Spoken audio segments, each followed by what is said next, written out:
हाँ जी, तो स्वागत है आप सभी का एक बार फिर से आपके अपने चैनल स्पोर्ट्स फैक्ट्रियल पे। और एक और प्रेडिक्शन, एक और पिच रिपोर्ट के साथ, क्योंकि दुनिया जीत रही है, दुनिया जीत रही है। लीग चल रही है, एक से बढ़कर एक। बिग बैश चल रही है, बांग्लादेश प्रीमियर लीग चल रही है, इंटरनेशनल मैचेस चल रहे हैं। वहीं एक तरफ, दूसरी तरफ क्या क्या चल रहा है? श्रीलंका वर्सेस न्यूजीलैंड के बीच में वनडे सीरीज भी तो चल रही है। पहले T20 में कमाया, अब वनडे की बारी, किसी को नहीं छोड़ेंगे। क्या आप नहीं कमा रहे हो? आपको अभी कुछ नहीं पता है, आपको कुछ नहीं आता है? टेलीग्राम लिंक ज्वाइन अब तक नहीं किया आपने, व्हाट्सएप लिंक भी ज्वाइन नहीं किया? यार भाई यार, अब देखो, जिसको पैसे जीतना है ही नहीं, जिसको पैसे से मतलब ही नहीं है यार, वो तो फिर तो आप महान इंसान हो। क्योंकि जिनको पैसे जीतने हैं वो टेलीग्राम लिंक ज्वाइन कर चुके हैं। 55,000 से ज्यादा की फैमिली है, व्हाट्सएप पे 400 के करीब लोग जुड़ चुके हैं। तो प्यार दोनों तरफ से मिल रहा है, और प्यार इसलिए मिल रहा है क्योंकि प्रेडिक्शन सही जा रही है। प्यार इसलिए मिल रहा है क्योंकि लोगों का विश्वास बन रहा है, और प्यार इसलिए बन रहा है क्योंकि विश्वास है कि कुछ ना कुछ तो फायदा होगा ही। तो भाई, वनडे सीरीज चल रही है। दूसरा वनडे मैच हेल्मिंटन में खेला जाएगा, श्रीलंका वर्सेस न्यूजीलैंड के बीच में मैच। पहला वनडे मैच श्रीलंका 9 विकेट से हार गई थी, एक तरफा तरीके से हार गई थी। तो क्या दूसरे वनडे में भी कुछ ऐसा ही होगा? देखते हैं। पिच रिपोर्ट, ड्रीम 11, दोनों टीमों की possible playing 11, head to head record क्या कहते हैं। लेकिन सबसे पहले बातचीत कर लेते हैं दोनों ही टीमों की प्लेइंग 11 के बारे में, और सबसे पहले श्रीलंका की बात करते हैं। तो श्रीलंका की साइड से आपको ओपन करते हुए नजर आएंगे, कौन ओपन करते हुए आएंगे? पथुम निसांका और अविष्का फर्नांडो। पथुम निसांका पहले मैच में नहीं चले, हालांकि 180 रन बनाए थे श्रीलंका ने, उसमें अविष्का फर्नांडो को 56 रन थे।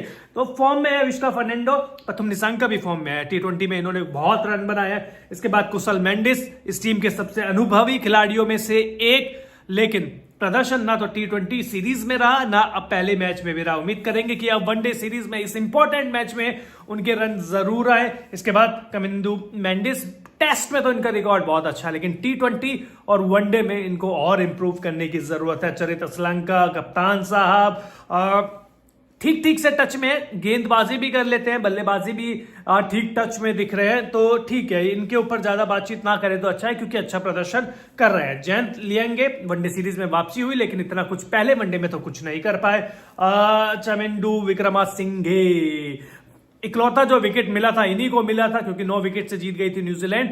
और जब 180 रन होते हैं तो यार गेंदबाज कुछ कर नहीं पाता है, हालांकि ये थोड़ी बहुत बल्लेबाजी भी कर लेते हैं। मनिंदु हसरंगा, ये भी कुछ कमाल नहीं कर पा रहे ना। T20 सीरीज में भी फ्लॉप रहे और पहले मैच में भी गेंद और बल्ले दोनों से फ्लॉप रहे।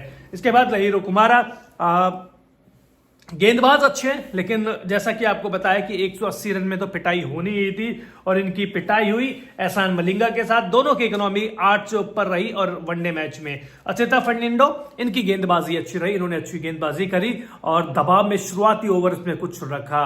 तो भाई, श्रीलंका की प्लेइंग 11 बैलेंस टीम दिख रही है। गेंदबाजी में मुझे लगता है कि तेज गेंदबाजी में खासकर थोड़ी सी और पैनापन चाहिए था, क्योंकि तुषारा नहीं है, पथिराना नहीं है, तो भाई थोड़ी सी दिक्कत है तेज गेंदबाजी में। बल्लेबाजी फिर भी आप सॉर्टेड बोल सकते हैं। तो भाई, अब श्रीलंका के बाद न्यूजीलैंड के बारे में बातचीत कर ले, तो न्यूजीलैंड की साइड से ओपन करते हुए नजर आएंगे आपको विल यंग और रचिन रविंद्र। दोनों ने पिछले मैच में अर्धशतक लगाए। विल यंग 90 रन बना के नाबाद रहे, दोनों अच्छे टच में दिखे। तो इन दोनों की ओपनिंग साझेदारी को छेड़ना ही क्यों है मेरे भाई। इसके बाद mark Chapman, Daryl Mitchell form में है, मार्क चैपमैन की फॉर्म नहीं है। अब इनकी पहले वनडे में तो बारी आई नहीं, तो T20 सीरीज से थोड़ा सा अंदाजा फॉर्म से लगा लेते हैं। ग्लेन फिलिप की भी फॉर्म ज्यादा अच्छी है नहीं। मिचेल है अच्छी फॉर्म में चल रहे हैं, T20 सीरीज में रन बनाए हैं। मिचेल सेंटनर हमेशा की तरह कंजूसी वाली गेंदबाजी करते हैं और विकेट भी ले जाते हैं। उसके बाद नाथन स्मिथ है, नए गेंदबाज। पहले वनडे में थोड़ी सी पिटाई हुई, लेकिन ठीक है। मैट हेनरी, इन्होंने 4 विकेट लिए और श्रीलंका की कमर तोड़ दी। जैकब डफी ने भी अपनी T20 सीरीज के फॉर्म को कंटिन्यू रखा और 2 विकेट लिए और परेशान भी बहुत किए। इसके बाद विलियम और रूक। तो भाई, ये है मजबूत टीम। गेंदबाजी में अभी भी कहूंगा कि भले ही श्रीलंका पहले मैच में 180 रन पे सिमट गई हो, फिर भी गेंदबाजी मुझे इस टीम की भी कमजोर लग रही है और बल्लेबाजी दोनों ही टीम की स्ट्रांग है, लेकिन फिर भी न्यूजीलैंड को एडवांटेज क्योंकि अपने घर पे खेल रहे हैं और पहले मैच की जीत और कॉन्फिडेंस बढ़ा देगी। तो भाई प्लेइंग 11 से मुझे मजबूत लग रही है श्रीलंका, लेकिन हेड टू हेड रिकॉर्ड क्या कहता है कि हेड टू हेड रिकॉर्ड में भी क्या कौन मजबूत दिख रहा है। तो चलिए इन दोनों टीमों के बीच में हेड टू हेड की बात करते हैं। तो श्रीलंका वर्सेस न्यूजीलैंड के बीच में कुल मैच हुए हैं वनडे मैचेस 106, जिसमें से श्रीलंका 43 मैच जीतने में कामयाब रही है और न्यूजीलैंड 53 मैच जीतने में सफल रही है। 9 मैचों का नतीजा नहीं निकल पाया, यानी कि 106 में 53 न्यूजीलैंड जीती है और श्रीलंका जीती है 43। तो भाई थोड़ा सा यहां पे भी एडवांटेज न्यूजीलैंड को है और 10 मैच का एडवांटेज काफी ज्यादा होता है, तो एडवांटेज न्यूजीलैंड ही है।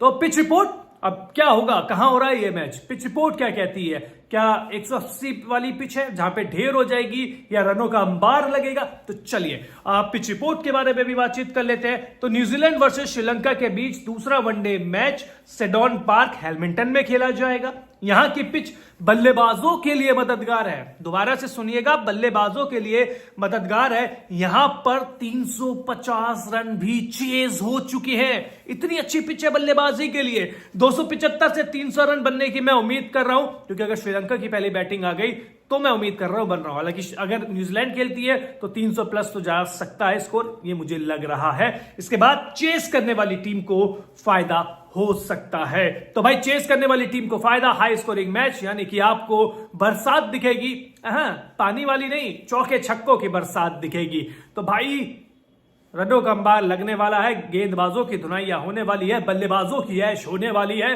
तो अब इससे अंदाजा लगाएंगे पिच रिपोर्ट से कि ड्रीम 11 की टीम कैसी बनानी है, कौन से खिलाड़ियों को शामिल करना है, क्योंकि भैया अरबपति बनना है, लखपति बनना है, करोड़पति बनना है। तो चलिए टीम ड्रीम 11। तो चलिए विकेट कीपर में मैंने भाई केवल कुशल मेंडिस को लिया है, हे को मैंने नहीं लिया क्योंकि बहुत निचले क्रम पे बल्लेबाजी करते हैं। कुशल मेंडिस भले ही फॉर्म में नहीं हो लेकिन कभी भी चल सकते हैं। इसके बाद पथुम निसांका लिया है बल्लेबाजों में, अविष्का फर्नांडो ने पिछले मैच में भी 56 रन बनाए, पथुम निसांका ने T20 सीरीज में रन बनाए। ऑलराउंडर्स में मैं विल यंग को ले रहा हूं, रचिन रविंद्र को ले रहा हूं, डैरियल मिचेल को ले रहा हूं, ग्लेन फिलिप को ले रहा हूं और कमेंडो मेंडिस को ले रहा हूं। ऑलराउंडर बन लिए, गेंदबाजी भी करेंगे बल्लेबाजी भी करेंगे। बॉलर्स में मैंने मैट हेनरी को लिया है, वनिंदु हसरंगा को लिया है और जैकब डफी को मैंने लिया है। और इस टीम के जो मैं कप्तान बना रहा हूं वो कप्तान मेरे हैं भाई रचिन रविंद्र, और वाइस कैप्टन मैं बना रहा हूं इस बार अविष्का फर्नांडो को।